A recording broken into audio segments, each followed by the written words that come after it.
My sugar daddy asks me for weird favors. His Tinder profile said he was 45, but he looked to be in his early 30s at most. Looking for a sugar baby. $700 weekly. No sex. It sounded too good to be true, but as a broke university student, I was willing to take my chances. I swiped right, and Tinder let me know it was a match. His message came seconds later. Hey, there, sweetheart. I cringed at that word. I hated it. But $700 was $700, so I sucked it up and replied, hey. His name was Jack, and he told me he owned his own business, although he never specified what kind of business it was. We talked for a while before he asked me for my Venmo to send me the first payment. After a few minutes, I got the notification. I stared at the $700 for at least 20 minutes, expecting to wake up from a dream at any second. But it wasn't a dream. You still there? I clicked on the message. Yeah. Sorry.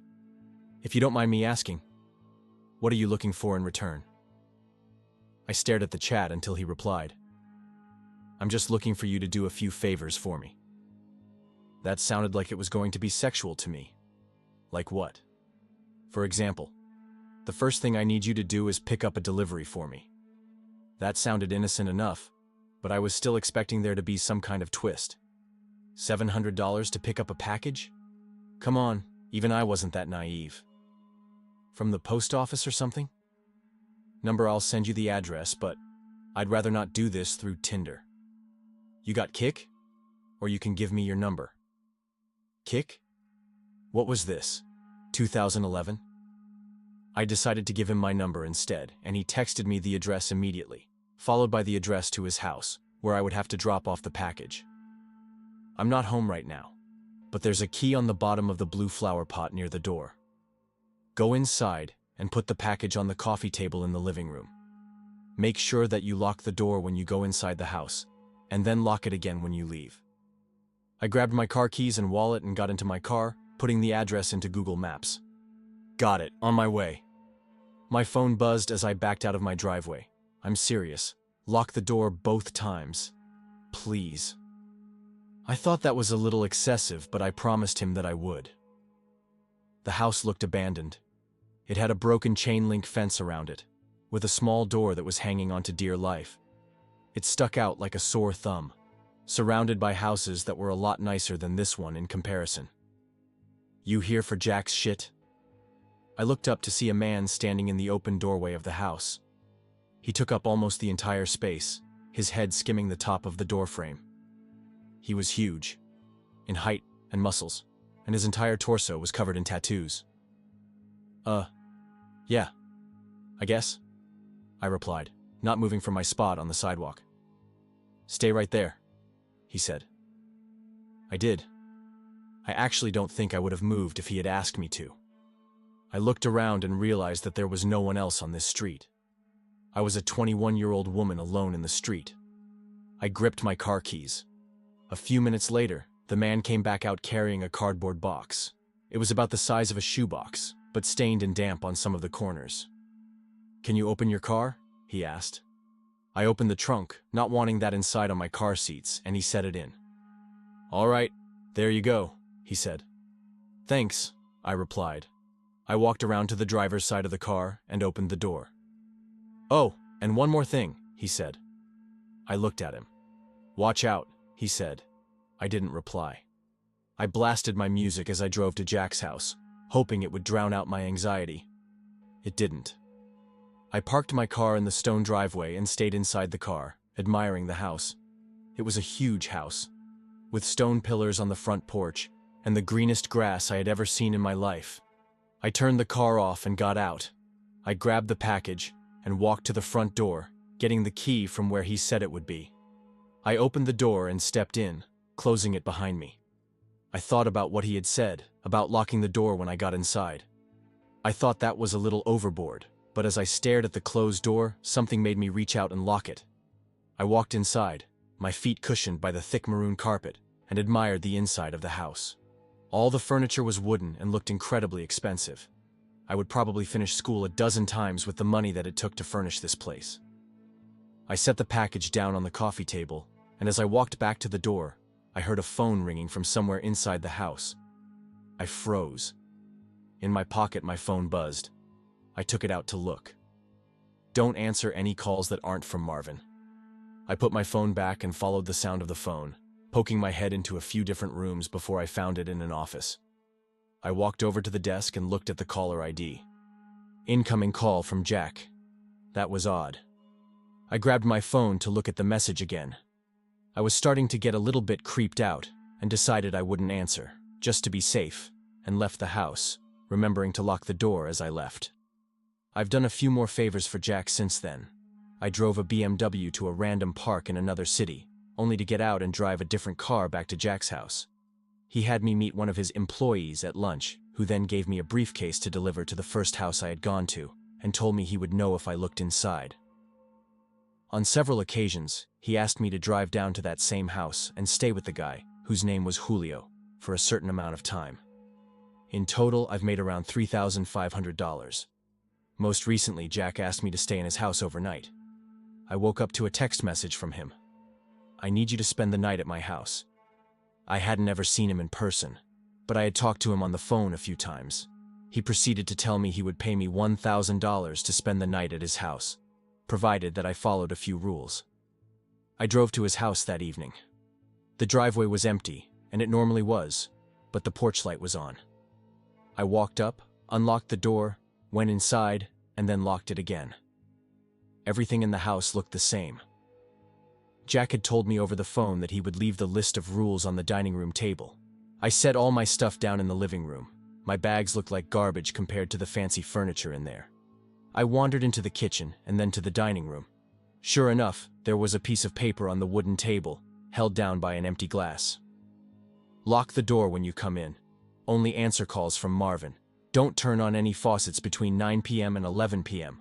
Don't open the door for anyone, no matter who they say they are, after 10 p.m. If the door to the closet at the end of the hall is open, sleep in the library. If closed, sleep in any of the bedrooms. The gardener comes at midnight. If he starts knocking on the windows, hide. Turn the TV on and let it play on static through the night. Do not forget to do this. Help yourself to anything in the fridge. I'll pay you in the morning. Good night. I made sure to follow all the rules. To be honest, I was regretting my decision. But seeing as I was already here, and I was getting paid, I decided to stay anyway. I figured as long as I followed all the rules, I'd be perfectly fine. Still, it felt a little odd. What was this? A haunted house? Nevertheless, I lounged around the house for a few hours, as I was planning on going to sleep around 9 since that's the time that all the weird shit would begin to happen. At 8:50 I brushed my teeth, using the faucet for the last time before 9. I checked the closet in the hallway, and upon seeing that it was open, I moved my stuff into the library and got ready to sleep on the couch. I locked the doors just in case, and laid on the couch, scrolling through my phone. I hadn't gotten any more messages from Jack, and I started to think up scenarios and reasons as to why he had such strict, peculiar sets of rules in his house. I had dozed off at some point because, at exactly 10:16 p.m., I was woken up by the doorbell ringing. I was about to get up to check, but then I remembered the rule. Don't open the door for anyone, no matter who they say they are. After 10 p.m., I stayed on the couch trying not to move, paranoid that they would hear even the slightest sound. It's the police! Open up! I didn't move. Hello? It's the police! Open up or we're coming in. I still didn't move, but I could hear my heartbeat in my ears. There was silence for a while after that. Then the doorbell rang again. Hey, it's Jack! Let me in! It sounded like Jack, but still, I didn't get up. He would have a key, wouldn't he? Why would he need me to let him in? This continued for almost a full hour. Different people would ring the doorbell, announce themselves, and then disappear when I didn't respond. I was finally able to fall asleep, and the gardener never came. When I woke up the next morning, I heard someone in the kitchen. I got up slowly and unlocked the door as quietly as possible, taking my phone with me and walking across the living room and into the kitchen. I stopped at the entrance and peered in. It was Jack. He was standing in front of the stove, stirring something as the coffee machine brewed coffee on the counter behind him. "Hey, good morning," he said when he saw me. "Hi," I replied, nervous. I hadn't seen him in person before, but he looked exactly like his pictures online. "Scrambled eggs?" he asked, motioning to the pan with a wooden spoon. "Yeah, thanks," I replied, walking over to take the plate from him. I ate my breakfast and drank some coffee in silence. "So how was it?" he asked. "It was okay. Nothing super freaky happened," I replied. "Cool," he replied. There was an awkwardness in the room. "I think I'm gonna go now. I have class." I trailed off. I didn't. But I really wanted to get out of there. "Oh no, yeah, sure. I'll talk to you some other time," he replied. I grabbed my stuff and he walked me to my car. I could see him standing in the driveway, staring at me as I left. When I got home, I unpacked all my stuff and noticed that I still had the list with me. I sat on my bed and read it again. I felt my body tense up as I realized that I had forgotten something. "Turn the TV on and let it play on static through the night. Do not forget to do this. Turn the TV on and let it play on static through the night. Do not forget to do this. Do not forget to do this." I stared at the words on the page until they lost meaning. Beside me, my phone buzzed, snapping me back to reality. It was the $1,000 payment. I looked at my phone and then back at the list. Maybe it wasn't an important step? As I was thinking this over, a text from Jack came in. "I'm not in town right now. I should be back next week, so you're free from running any more errands for me until then. Just sent the payment, go do something fun." I stared at the message and read it again. And again. And once more for good measure. "I'm not in town right now." I thought back to this morning, and how Jack was in his house. How he gave me breakfast. "I'm not in town right now." Within minutes, a new text came in, this time from a number that I didn't recognize. "Did you forget to do something?" The text was followed by a picture of Jack, or whoever this version of Jack was, standing in front of the TV. I didn't respond. Next came another picture. This one was of the outside of my house. It was followed by another text. "Watch out." Is my landlord watching me? Hello, I am new to Reddit, and after debating for a bit, I decided to make this account to maybe get some input on what to do. English is my second language, so I apologize for any typos. I am a 26-year-old female, living alone for the first time. My landlord has always felt a bit off to me. He is a man in his late 40s and has never been holding back with comments about the way I look, etc. When I moved in, he was very clear about me not touching the 2 fire alarms in my bedroom and hallway. He justified it by saying they were directly connected with the fire department, and if I would try to do anything to them, I would cause an alarm. The alarm in my bedroom has always made me feel weird. It makes a lot of noises, especially at night, almost sounding like a remote-controlled car and sometimes making a very muffled beeping sound. I brought it up to him once, and he said it was nothing, and that if it should cause more problems, I should call him. But other things kept happening, and I just more and more felt like something was off. But at the same time, people kept telling me I was overthinking things and scared since it was my first time living alone. The first thing that felt off to me was as I was renovating to move in. I grabbed the wrong shade of the color I wanted for my bedroom, and it ended up looking a bit too bright on the wall I tested it on. A few days later, during a phone call, he snapped at my parents about how horrible the pink was. I was using it in my bedroom, and if I was crazy. I had not let him inside my place, so I was very confused, but I kinda brushed it off as me walking around in paint-covered clothing. But things got weirder after that. During January last year, I spent a day with my parents, and when I came back, something felt off. I couldn't pinpoint it, and no one was inside my apartment, but I realized after walking into my bedroom a second time, one of the drawers under my bed was pulled out, and I don't remember ever touching it. Again, I brushed it off, mainly because my parents told me I probably just forgot, and I kinda ended up feeling ashamed for ever bringing it up. Months later, during the summer, I took part in a gaming night on a friend's Discord server, and when I finally hopped off to go to bed at 4 a.m., I came into my bedroom to see my underwear drawers being open. I panicked and called my mum because she lived close by and I wasn't sure if someone was still in the apartment. After that, I installed a door chain and got an alarm for the time I spent at home. I suspected my landlord had a second key and now probably wasn't able to get inside anymore. But that didn't cover the time when I was not home. Sometimes, when I come back, the furniture in my bedroom is slightly moved. But at this point, my family keeps telling me I just forgot I moved it and that I am too ashamed to keep bringing it up. I know I sound insane, but is it possible to have cameras installed in the fire alarms? Could I call the fire department in their non-emergency number just asking if they can take a look at it because of the weird noises? I really just want my peaceful life back. Constantly knowing someone might have been in here in the past while I slept is really creeping me out and making me want to cry. Do you have any advice on what I should do? Edit 2. I never expected so many responses, so I will try to answer some questions here. First of all, my parents love and support me. I was just on a call with my mom updating her. I don't think she intended to gaslight me at all. They are not in contact with my landlord. My mom is reasonably upset right now and probably would go have a talk with him RN if she could. My landlord lives in another city. He just owns a bunch of apartments here. But he is here multiple times a week.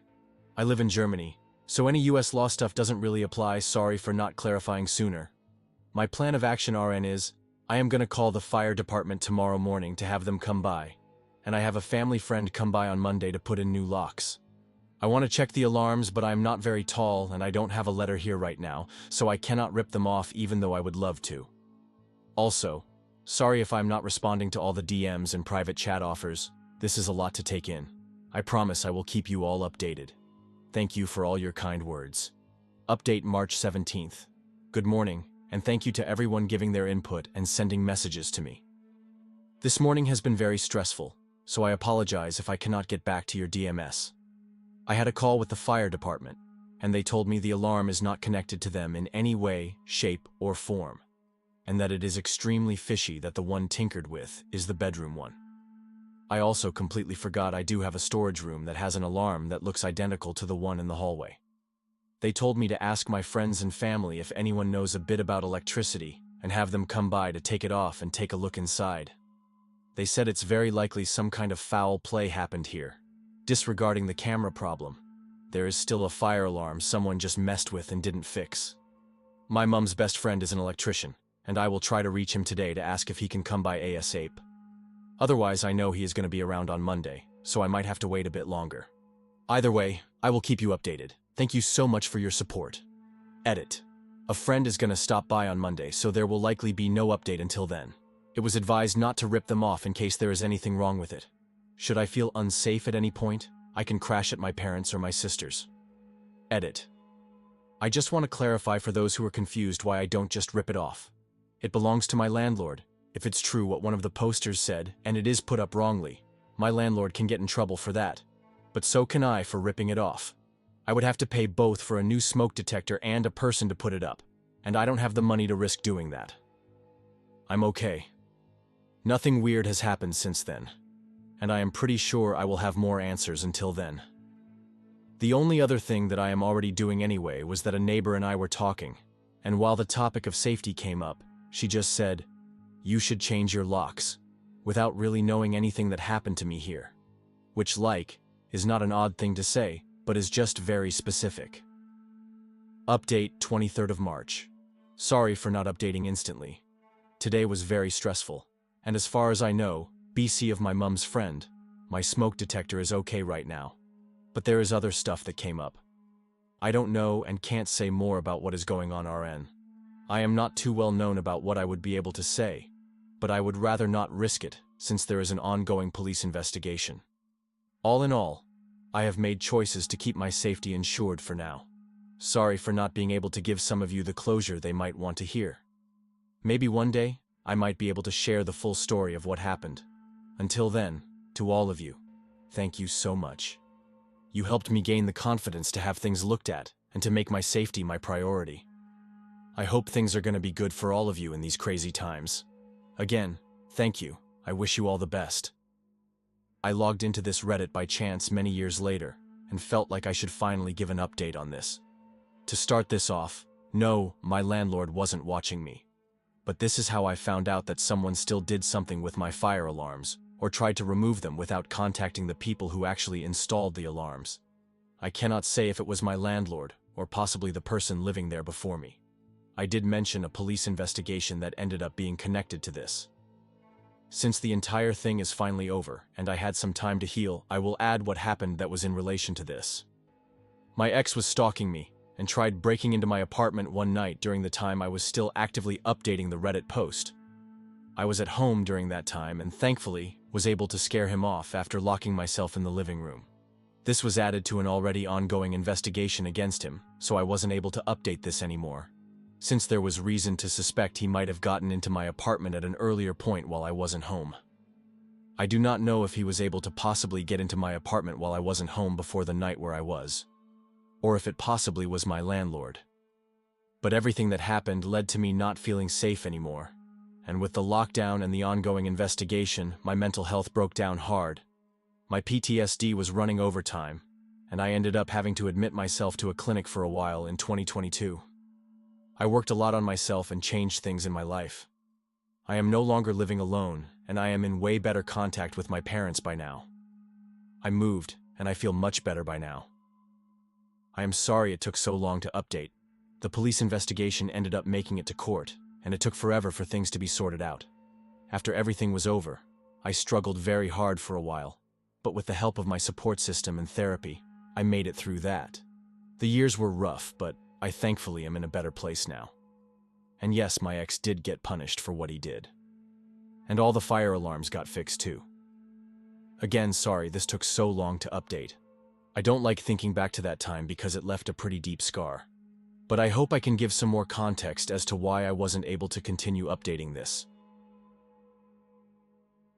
Thanks for watching. If this story left you with chills, let us know your thoughts in the comments, and don't forget to like and subscribe for more unsettling tales.